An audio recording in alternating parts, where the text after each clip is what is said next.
Greetings and welcome to another episode of Businesstalk podcast. I'm your host Deepak from India. I am honored to welcome Dr. Zoe Kinias, Associate Professor of Organizational Behavior and Sustainability and John F. Wood Chair for Innovation in Business Education at Ivey Business School, Western University, as our distinguished guest on today's podcast episode. Dr. Kania's research focuses on equity, diversity, and inclusion, exploring its connection with personal and group identities and developing interventions to support everyone's success. She recently co-designed a virtual reality tool for researching and enhancing team decision making and thrive on pushing the boundaries of established practices to advance business education. Her work has been appeared in leading academic journals such as Journal of Applied Psychology and Organizational Behavior and Human Decision Processes and has been featured in broader outlets including Bloomberg Businessweek, Forbes, Harvard Business Review, the New York Times, Huffington Post, Harvard Business Publishing, the Case Center, Program U, and South China Morning Post. With professional and personal experience spanning North America, North Africa, Southeast Asia, France, Singapore, and now Canada, Dr. Kenias brings a global perspective and deep cultural insights to her teaching, research, and leadership. In this episode, Dr. Zoe Kinias shares thought-provoking insights from her research. Receiving social support motivates long-term pro-social behavior. So without further delay, let's welcome Dr. Zoe Kinias to the podcast. Dr. Kinias, thank you for accepting our invitation. It's a truly honor and privilege to have you with us today. Thank you so much for having me, Deepak. I'm looking forward to our conversation. Professor, what inspired you to explore the connection between receiving social support and long-term pro-social behavior? And why do you think this area has been overlooked in past studies? Thank you for asking. So I've been interested in what motivates people to want to benefit society for really a long time for a number of reasons, some more personal and some more professional. I'll tell you more about the professional side here. So there's really a notable distribution between people who are trying to extract as much as they can for themselves, versus those who are trying to pack more into the stream of life or contribute to society more broadly. And so I've always been curious about this. And this particular research was a wonderful opportunity to get into one of the factors that can get more people trying to do more for others and for society. And it's hard to know exactly why any particular research question gets overlooked. But this one, I have a little theory, although I'm not 100% confident. So there's this research that had been done a long time ago, well-established phenomenon that's called generalized reciprocity. And this is a real phenomenon. We know this is true, that when someone does something for someone else, a few minutes later, that other person is likely to do something for someone else, something kind of similar. It's this idea that there's a sort of a flow of positive actions between people. And that's true. And I think that that might be part of why people stayed thinking on the surface and didn't get thinking more deeply as my collaborators and I really wanted to with respect to this question. So I thought there was something more to this, and I came to recognize that a couple of my colleagues had similar ideas. And so the lead author, Dr. Chiara Trombini, and also our collaborator, Dr. Winnie Zhang, and I, we all agreed that there was something more happening here, that there was something deeper, more stable, and also something that could be improved over time. And so it's not just a transactional immediate effect, but something deeper. So we wanted to show that, and also that the breadth could be bigger than just the sort of superficial activities that had been studied previously. Very insightful. Professor, your work distinguishes felt security from psychological safety. Can you explain the difference and why felt security is particularly powerful in motivating sustained pro-social actions? So thank you for asking. This is such an important clarification because people often get confused about what psychological safety really is. So I'll start by just clarifying a little bit what that is. And I'm a huge fan of Amy Edmondson's work and respect her findings. And our research is not to say that felt security is more important than psychological safety. They're just different. So psychological safety is critical for solving challenging problems, particularly in teams. And it happens, or it occurs at the team level. So when people walk into different rooms with different groups of people, they can experience and also create different levels of psychological safety in those spaces. And psychological safety is about creating a space where people can voice their concerns, they can point out mistakes, they can identify challenges that need to be shifted or altered so that the status quo can be improved. So psychological safety is very important. What's different in what we're looking at here with felt security is that felt security is a psychological state that people carry with them from situation to situation. And so it's really an internal psychological state that's developed from our relationships with other people, but it's ours across different teams that we walk into. And so felt security is really a result of close relationships. It's grounded in developmental psychology, research and theory, actually, where children form attachments to their primary caregivers. But we also know that this evolves and develops a lot through adult life. It's been studied a lot in close relationships, romantic relationships, friendships like that. And so it's something that we develop over time and it's ours and we carry with us from place to place, but it can also be developed continuously through adulthood. So felt security is sort of a stable part of who we are, whereas the psychological safety is more at the team level, where it's the experience that's shared among team members with respect to being able to voice concerns. So complementary but distinct types of phenomena. Professor, how does receiving social support translate into long-term prosocial behavior? And what role does felt security play in this process? So, when people receive social support from close others, this can be peer coworkers, managers, friends, etc., then they come to believe that others will be there for them when they need support. So when we get what we need consistently over time from those close relationships, then we have that trust or that stability feeling, sort of a secure base, to use the attachment theory language, that helps people to then feel that they have enough to give to others. And so that receiving, and it's not just receiving something right in this moment, it's believing that people will be there when I need them, then can allow me to do more, to give more of myself to others and to society.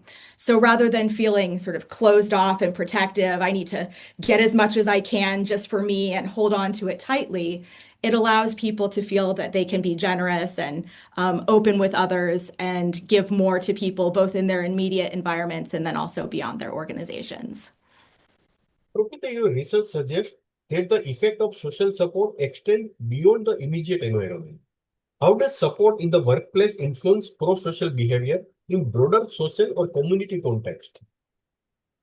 So, little confession, we found in this research that the effects spanned even more broadly than I would have necessarily anticipated.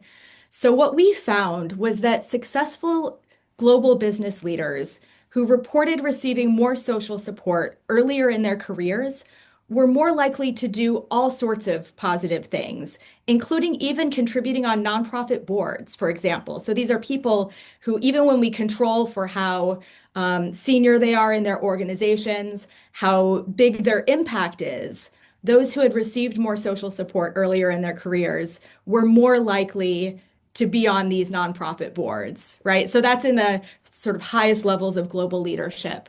But we also found that in more diversified samples of adult workers, this is sort of US populations representative sample data. Here we found that people who received more social support earlier in their lives, they felt more secure. They were more likely to contribute more to all kinds of initiatives, diversity and employee well-being initiatives.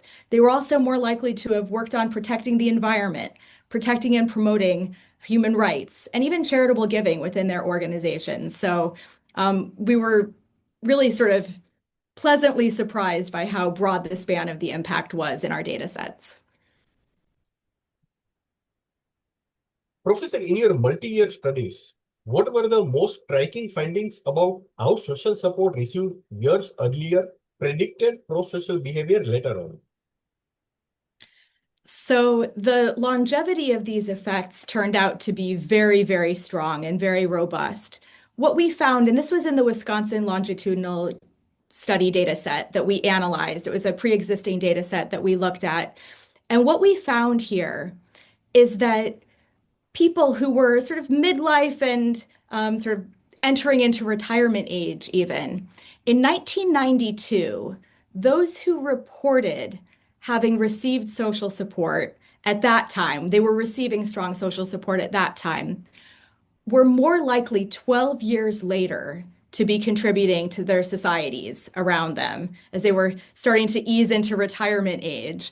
And fascinating finding was that those who predicted receiving social support in 2004, these are folks who said they were receiving support in 2004, even when we controlled for the support that they were receiving in 1992, and also for what they were doing for their society in 2004. So controlling for everything, individual differences, as well as these behaviors and these experiences, were more likely to be giving to their communities in 2011. So there's this stability over time, but also adding more at that stage, sort of later stage of life, predicted more prosocial behavior even later on. So the longevity of the effects across 14 years and then across 7 more years was really quite strong effects. And again, it's not just that it's stable across time forever. There are these additional boosts that can have an effect later in life as well. Professor, how can leaders apply your findings to cultivate a culture where employees feel genuinely supported and empowered to help others? So this goes a little bit beyond the findings of our study, but I can tell you what I think is going on here based on lots of other folks' research. So there's volumes of research on transformational leadership and servant leadership, and the tenets of those findings are really applicable to this. It's sort of the other side of what we find and what we look at in our study. So my recommendation would be to really consider the perspectives and needs of the followers and the team members. And if you're a very senior leader within your organization, think about those that are reporting to you and how they can feel that they are getting the support that they need to thrive. So there's a couple of business examples that I can share on this for those who might be inclined to think of what to do by following models. And I know the Microsoft CEO, Satya Nadella, has been maybe not doing this so much in the last 6 months or so, but when he started as CEO, the very first thing he did was a listening tour. He went around, there was a culture that was very competitive, very cutthroat, and he went around and said, what do people need to shift this culture? And so what he did then in 2014, I think can be a wonderful example. And then, we've also got PepsiCo's CEO, Indra Nooyi, is also a wonderful example of this. She's well known for her listening. So I think that listening is really one of the most important things for leaders to be doing, not assuming that we already know the answers, but trying to identify what people really do need. And so this modeling of concern for others can be a solid start for building the culture for our leaders and our managers, the senior folks in our organization. And then, of course, we also want to think about if there are organizational structures or reward systems or other things that might be misaligned with this to try to get everything into alignment as much as possible for creating that beneficial culture. Professor, how can organizations ensure that social support reaches diverse groups, including underrepresented employees, without it feeling forced or tokenistic? This is such an important question. And I see this falling under the umbrella of allyship research. So the best allyship research that I see, and includes some of my Ivey colleagues, Dr. Bardini Bhattacharya here at Ivey is a great example, and also Wharton Stephanie Creary are two names that pop to mind for me. And their models of how to practice allyship most effectively are really centered on listening and not assuming that we know what people need. And so the thing that I think you're cautioning against, Deepak, here is that we might be tempted to try to put on a cape and swoop in like a superhero to try to fix things for people. And that tends to not be well received, whoever it is we're trying to help, particularly members of underrepresented groups. And so we want to try to avoid that presumptuous or paternalistic type of helping and really focus on the empowerment, which is the opposite of that. So, asking individuals or identity group leaders what sort of support is most helpful for them or for the people they're representing. And then, and only then, trying to be of support and updating the approaches to what we're doing by continuing to listen and learn and not assume we know what's best, particularly when we're not members of the groups that we're trying to support, is what I really suggest there. Professor, your research highlights support from both peers and leaders. How do these different sources of support uniquely contribute to felt security and pro-social behavior? So, thank you for asking about this. In this particular paper, we did not find that there were differences between different types of support. We analyzed and analyzed and analyzed to see if we were missing anything. But in this particular paper, we found that it didn't matter so much where the support was coming from. One of the factors that mattered a lot was that people felt that they would have someone there when they were in need specifically. So again, not that presumptuous, receiving presumptuous help, but any sort of support. And that's not to say that social support doesn't vary always in any kind of context. So I do have another paper with Dr. Clarissa Cortland in 2019, and this was a study specifically of female business leaders, global women business leaders. And what we found in this paper, there was a difference. So I just wanted to highlight that sometimes it really does matter who the source is. We found that the one form of social support we looked at that was not beneficial was formally assigned mentors. So women being formally assigned mentors did not help so much. But the informal mentors that they found themselves, their peers, their managers being supportive were all beneficial for their workplace well-being. And so it does matter in some contexts, but we did not find that it mattered in this particular paper. Professor, what steps can organizations take to make pro-social behavior a lasting part of their culture rather than a temporary initiative? So what you're asking here is really how to have a successful change initiative, right? So I don't see this being categorically different from other change initiatives, to be honest. And so I would say, for real culture change, we know that involving leaders throughout the organization to provide inputs, which is consistent with that idea of really trying to listen and understand where different perspectives are coming from.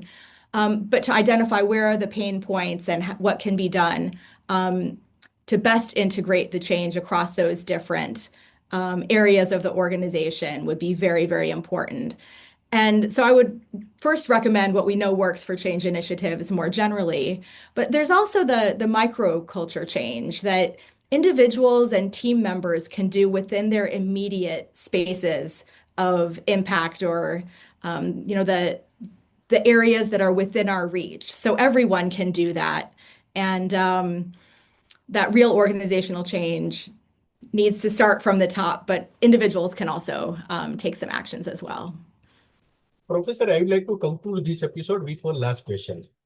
Outside of organizational design, what can individuals do to cultivate felt security in their own lives, both to receive support and to give it in a ways that motivate others?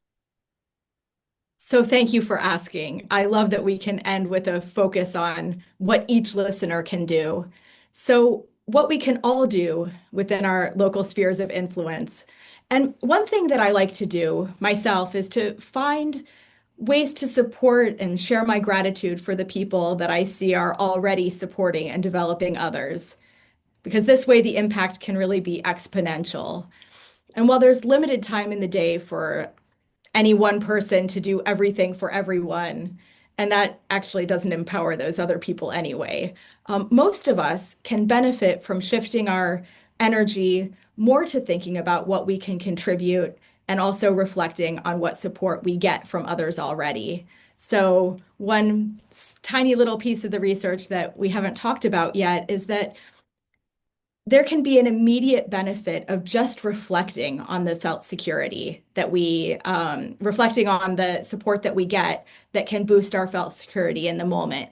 So, remembering a time when someone was there for us, when we were in a time of need, at work, at home, in life, that can help us to be more generous in the moment.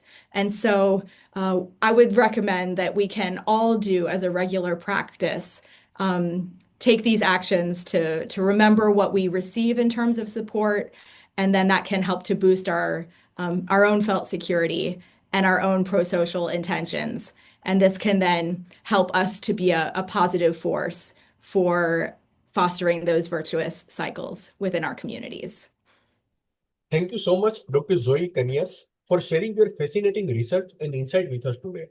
Your work highlights how something as simple as feeling supported can have a profound long-term impact, not just in individual behavior, but on the culture of entire organizations and communities. For our listeners, the takeaway is clear. Fostering felt security through emotional, informational, and practical support can empower people to lift each other up, champion inclusion, and engage in meaningful pro-social actions that last. Thank you once again for joining us, Dr. Zoe Kinias, and for helping us to understand how we can build workplaces and societies that thrive on care, trust, and mutual support. Thank you so much. Thank you for having me.